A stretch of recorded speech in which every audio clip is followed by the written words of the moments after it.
네, 미디어 뉴스센터 김경훈입니다. 최근 경기도와 경기 남부 지자체 산하기관 혹은 사회단체를 찾아가거나 저희 스튜디오로 초대해 이모저모 묻고 들어보는 시간을 갖고 있습니다. 이번 시간에는 연임을 시작한 평택산업진흥원 이학주 원장님을 찾아가 임기 동안 보여준 성과와 시행착오 그리고 미래 비전을 들어봤습니다. 보실까요? 예, 이제 연임을 시작했는데 다시 한번 축하드립니다. 예, 감사합니다. 네. 예. 우선 평택산업진흥원 소개 좀 하고 이렇게 시작하죠. 예. 평택산업진흥원은 기본적인 우리의 목적은 평택에 있는 관내에 있는 많은 중소기업들 한 4, 5천 개 정도의 제조기업들이 있습니다. 이 기업들의 어떤 기술 경쟁력을 향상시키고 또 마케팅을 좀 더 원활하게 할 수 있고 또 투자도 많이 받을 수 있고 이런 걸 통해서 어떤 기업이 한 단계 성장할 수 있는 그런 기업으로 만들어주기 위해서 저희가 여러 가지 역할을 하고 있는 그런 기관입니다. 뭐 한마디로 그냥 말도 많고 탈도 많았던 일이 있었는데 예.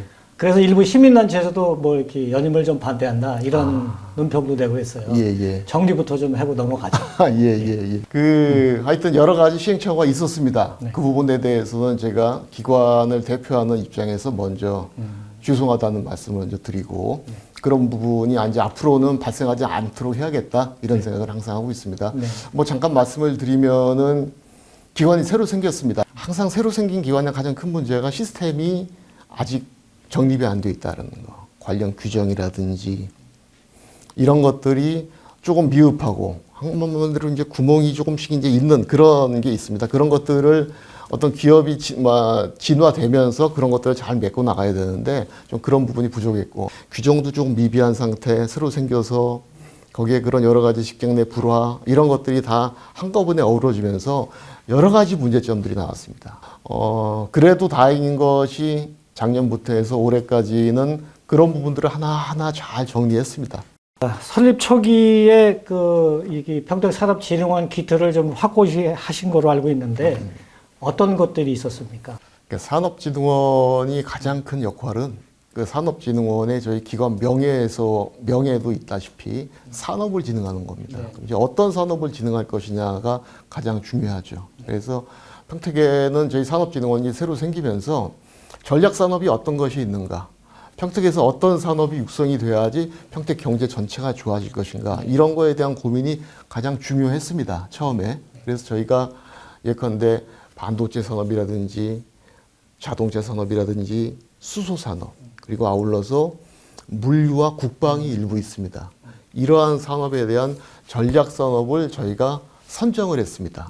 이게 선정이 뭐 갑자기 선정된 것은 아니지만은 그래도 선언적으로 상당히 중요한 의미가 있다고 생각을 하고요. 그러한 전략 산업을 선정하고 각 산업별 현재 평택 산업의 현황이 어떤가 기업이 어느 정도 있고 종업원이 어느 정도 있고 발전 정도가 어느 정도 돼 있고 이런 것들에 대한 분석을 지난 2년간은 좀 열심히 했다고 생각을 합니다. 아, 그러시죠. 예. 그래서 뭐 기업 지원 뭐 사업 추진과 창업 생태계 조성을 위한 뭐 혁신적인 정책을 추진 중이신데 좀 이렇게 손을 좀 꼽는다면 어떤 것들이 있을까요? 그렇습니다. 저희가 뭐 창업 생태계라든지 여러 가지 지역에서 기업 지원을 위해서 해야 될 일들이 많은데 가장 중요한 게 지역의 특성을 이해하는 겁니다. 평택 지역 같은 경우는 중요한 특성이 아주 작은 스타트업 기업부터 소기업, 중소기업, 중견기업, 대기업까지 한마디로 생태계를 구축할 수 있는 아주 좋은 그러한 소재들, 기업 분류 이런 것들이 다 있다고 생각을 합니다. 그래서 저희가 가장 중요하게 생각하는 것은 각 분야별로 소기업이면 소기업, 중소기업, 중견기업 각각의 규모별로 맞춤형 지원, 그러니까 어떤 지원을 할 것인가를 가지고 저희가 사업 모델을 만들고 그런 모델링한 내용 안에서 각 지원의 규모에 따라서 또는 업종에 따라서 지원 내용을 달리했습니다. 그렇군요. 뭐 최근에는 뭐 경제 동향을 또 제공하겠다 이런 그 내용을 조금만 부연 좀 해주실까요? 예. 그러니까 일반적으로 기업들이 뭐 부동산이나 문화나 복지나 이런 부분들에 대해서는 일반 시민들이 많이들 알고 계십니다. 언론에도 많고. 이제 그럼에도 불구하고 경제 지표에 대해서는 실상 중요하지만은 잘 모르시는 분들이 많습니다. 그래서 저희가 이번에 새롭게 만든 게 산업 통계 지표. 네. 그래서 산업 통계 지표에 대해서는 그 안에는 어떤 근로자라든지 또는 전체적인 종업원 수, 또 기업의 매출, 수출 수입액 이런 부분 전반에 대해서 평택을 중심으로 전국을 중심으로 하는 게 아니고 평택의 현재 산업 지표가 어느 정도인가에 대해서 저희가 그 다달이 자료를 만들고 있고, 물론 뭐 다달이 이게 그 체감하는 게 크지 않아서 저희가 한 3개월에 한 번 정도씩은 데이터를 저희 평택시 공식 유튜브를 통해서 저희가 SNS라든지 이런 걸 통해서 계속적으로 제공하고 있습니다. 아, 저희 뉴스거리가 많이 나오겠네요. 고맙습니다. 네네. 저희가 그동안은 어쩌면 이제 기본을 만들었다라고 하면은 앞으로 이루어질 거에 대해서 중요하게 생각을 합니다. 가장 중요한 게 저희가 그 기업 지원이라든지 산업 육성도 막연할 게 아니라 지역의 특성에 맞게끔 저희는 이제 생성형 AI 이게 상당히 중요하다고 생각을 하거든요. 최근 들어서 가장 큰 화두입니다. 그래서 생성형 AI가 단순하게 일반인들이 생각하는 기본적인 것 이외에 산업에도 전반적으로 활용할 수 있도록 또 스타트업들도 많이 육성할 수 있도록 평택에 지정학적으로는 저희가 평택이 좀 수도권하고 멀다라는 문제가 있긴 있지만은 그런 문제보다는 이 생성형 AI 같은 경우에는 어떤 지정학적 문제보다는 사람의 문제가 크거든요.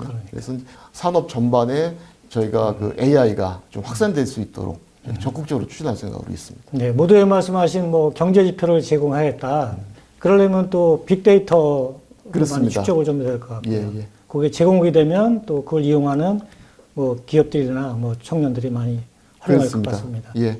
제가 화성시 소공인 집적지구에 대해서 조금 알고 있어요. 예. 예. 같이 맥락을 같이 해왔는데 그렇습니다. 예. 평택에는 그런 비슷한 유사한 게 좀 유치가 돼야 되지 않을까요? 아니면 있나요?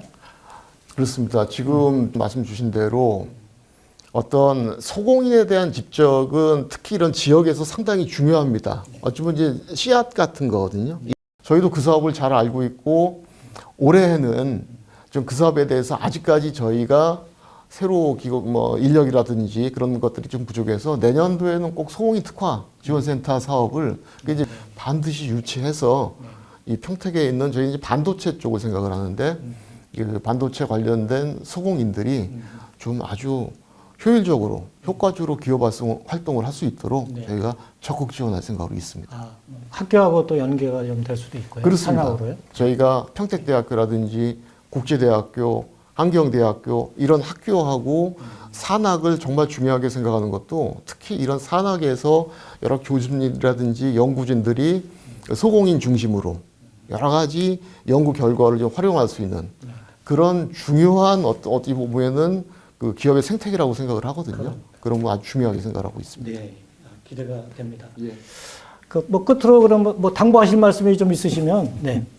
저희가 뭐 모두에도 말씀드렸다시피 여러 가지 시행착오도 있었고 이제 직원들 간에 이제 불화도 있었고 그런 부분에 대해서는 어찌 보면은 어떤 기관이 운영되면서 발생할 수 있는 어찌 보면 자연스러운 거라고 보고요. 그런 것을 어떻게 잘 해결하고 극복할 것인가가 더 중요하다고 생각을 합니다. 저희 나름대로 최선의 노력을 다했고 앞으로도 좀 더 이게 발전되게 또 효과적으로 저희 평택시 기업의 지원 그리고 산업의 육성을 위해서 저희가 최선을 다할 것을 약속드리겠습니다. 네, 원장님이 말씀하신 게 시민들이나 기업들이나 청년들에게 체감이 되길 기대해 보겠습니다. 고맙습니다. 성원하겠습니다. 고맙습니다. 네.